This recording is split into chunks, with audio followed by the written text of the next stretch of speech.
Dans cette vidéo, je partage avec toi quelques étapes que tu peux suivre pour un bon investissement en ligne. Donc, si quelque part tu as des difficultés en investissement en ligne et que tu te posais beaucoup de questions, eh bien aujourd'hui, je vais te donner quelques étapes que tu peux suivre pour un bon investissement en ligne. Je te prie vivement de suivre cette vidéo jusqu'à la fin pour avoir une approche responsable, vraiment informée. Pour ceux qui ne me connaissent pas, je suis Yves Isaac. Ici, je te parle des opportunités en ligne, aussi de quelques conseils sur le développement personnel et financier. Mon but, c'est de t'aider à atteindre ta liberté financière. Donc, c'est ta première fois que tu tombes sur ma vidéo. Je t'invite à t'abonner, à liker la vidéo et à activer la cloche de notification pour ne rater aucune de mes prochaines vidéos. Let's go!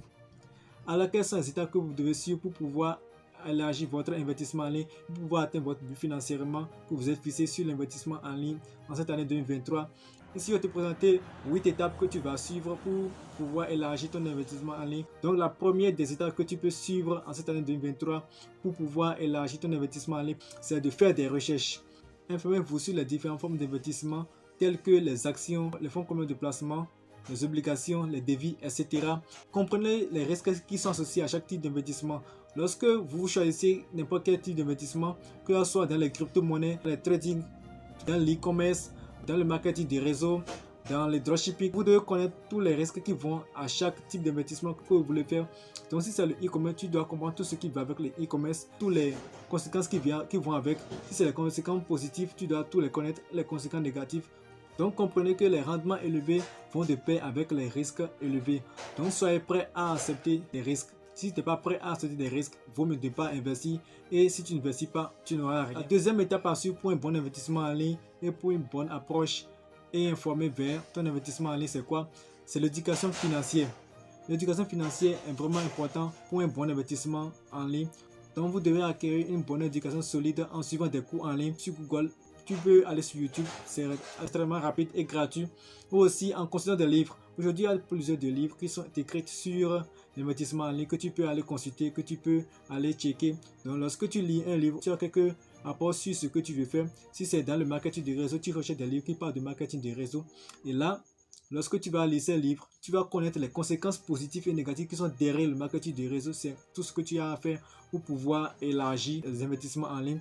Donc c'est vraiment très important. Ou aussi tu peux encore sur des webinaires sur les concepts clés liés à l'investissement. Aujourd'hui maintenant sur YouTube, il y a plein de conférences qui s'organisent sur YouTube. Comme Ibrahim Kamara, il organise des conférences. Il y a beaucoup de youtubeurs qui organisent beaucoup de conférences que tu peux aller sur gratuitement et rien payer. Familiarisez-vous avec les différents thèmes tels que dividendes, les taux de rendement, capitalisation boursière et les différents types de trading. La troisième étape que tu peux suivre pour un bon investissement en ligne, c'est la diversification. Ne mettez jamais tout votre argent dans le même plan d'investissement. Diversifiez vos investissements en répartissant votre argent sur différents actifs financiers et secteurs industriels. La diversification peut réduire le risque global de votre portefeuille. Donc c'est vraiment important que tu diversifies ton investissement en répartissant ton argent. Et là rapidement je vais te parler de la quatrième étape que tu vas suivre pour un bon investissement en ligne. C'est de rechercher les sources fiables. Et là je te donne un conseil que moi-même je suis appliqué et qui marche très bien. C'est d'utiliser des plateformes d'investissement réputées et réglementées. Lorsque ces plateformes qui sont réputées et qui sont populaires sont en vue d'être cramées, tu auras des informations partout que tu vas recevoir et là tu pourras savoir quand retirer ton argent et quand augmenter ton investissement dans chaque domaine que tu fais, dont tu as investi. Évitez aussi des offres douteuses ou trop belles pour être vraies. Et aussi soyez sceptique envers les promesses de gains extraordinaires sans risque. Parce que c'est pas vraiment très important ou très belle de suivre ces offres tout trop belles. Les offres qui te demandent d'investir ton argent et de recevoir 15% par jour sans rien faire. Donc mon frère, je te jure que c'est de l'arnaque. Même si c'est même 2% et 3% sont des arnaques déjà. La cinquième étape à suivre pour un bon investissement en ligne. N'investissez jamais ce que vous n'êtes pas prêt à perdre. Surtout si vous êtes débutant. Beaucoup de personnes font des erreurs à ce niveau.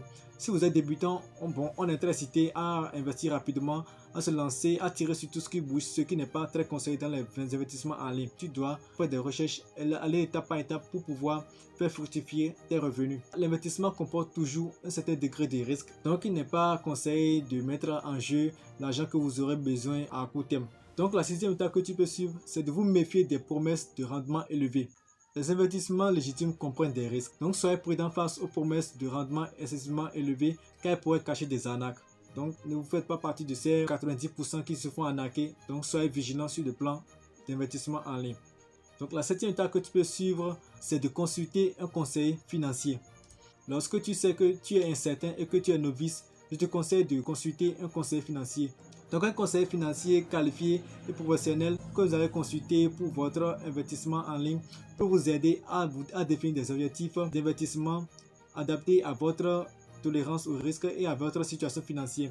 Donc c'est plus important de consulter un conseiller financier lorsque tu sais que tu es incertain, de faire tout ce que je te dis parce que c'est vraiment une bonne chose. Lorsque tu as un désir d'investir en ligne, de découvrir le monde des affaires en ligne, donc c'est vraiment une bonne chose. Donc tu peux aussi demander conseil à un conseiller financier professionnel qualifié.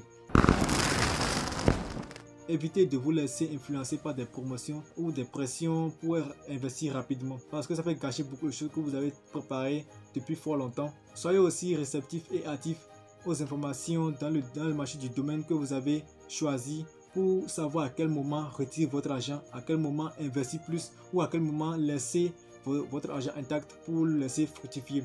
Aussi, prenez le temps de prendre des décisions éclairées et ne vous engagez pas sur le tendance populaire du moment. L'investissement en ligne peut être une opportunité incitante pour développer votre patrimoine, mais il est essentiel de le traiter avec sérieux et de faire preuve de prudence. En suivant ces étapes, vous serez mieux préparé pour prendre des décisions éclairées dans votre parcours d'investissement en ligne. Donc, si je vous fais rapidement le résumé des étapes que vous devez suivre pour un bon investissement en ligne, la première étape, c'est de faire des recherches. La deuxième, c'est l'éducation financière.